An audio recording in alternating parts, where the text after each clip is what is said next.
Ako recording. Hello, my name is Liza Marabor. And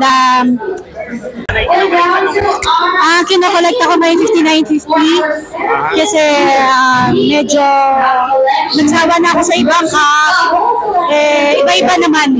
Pero ni 5950 kasi medyo wala pa ako eh. Ano yung ilan na connection mo ngayon?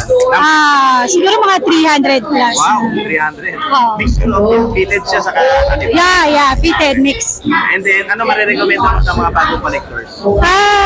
Siguro mga collaborate. Okay. Mga collaboration. Yung recommend ko na collectin nyo para sa mga beginners is yung ano yung mga gusto nyo and hindi yung porque sinabi lang ng friend nyo na ito, bilhin nyo, ganyan. Tapos hindi naman pala fit sa inyo or bagay sa inyo. Basta yung ano yung mga gusto nyo, may collect.